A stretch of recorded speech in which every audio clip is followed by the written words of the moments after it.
Kung pakiramdam mo wala nang nangyayaring maganda sa buhay mo at gusto mo nang sumuko, pakinggan mo muna ito. Minsan dumarating tayo sa punto ng buhay na sobrang pagod na tayo. Pagod na sa problema, pagod na sa kakaisip, pagod na sa paulit-ulit na pagkabigo. At ang mas masakit, habang lumalaban ka ng tahimik, parang walang nakakapansin sa lahat ng sakripisyong ginagawa mo. May mga gabi na nakatitig ka na lang sa kisame. Iniisip mo kung kailan matatapos ang lahat ng paghihirap. Iniisip mo kung darating pa ba ang araw na magiging maayos din ang buhay mo. At minsan napapatanong ka pa sa sarili mo, Lord, hanggang kailan po ba? Pero gusto kong malaman mo ito.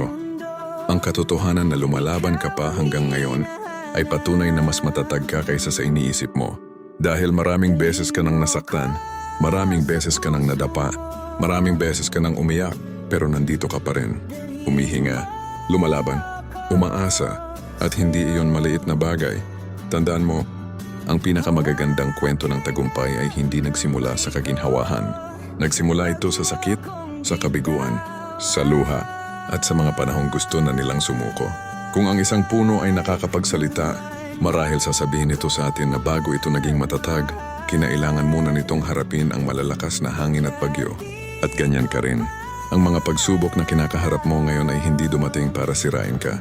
Dumating ang mga ito para palakasin ka, para ihanda ka sa mas malaking bagay na nakalaan para sa iyo. Kaya huwag mong maliitin ang sarili mo. Huwag mong isipin na wala kang nararating.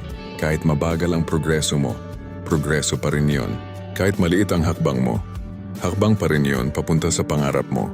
Minsan kasi gusto nating makita agad ang resulta, pero may mga biyayang nangangailangan ng panahon, may mga panalangin nangangailangan ng paghihintay, at may mga pangarap na nangangailangan ng pagtitiis bago matupad. Kaya habang wala pa ang hinihintay mo, magpatuloy ka. Habang hindi pa dumarating ang tagumpay mo, magtiwala ka. Habang mahirap pa ang buhay, maniwala ka na may magandang plano ang Diyos para sa iyo.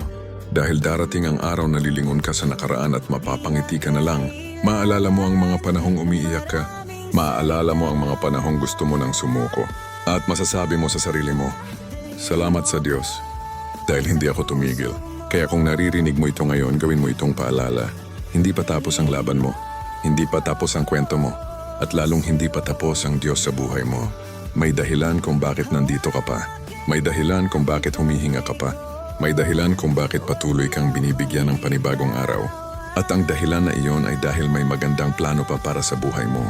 Kaya bumangon ka, lumaban ka, at magtiwala ka.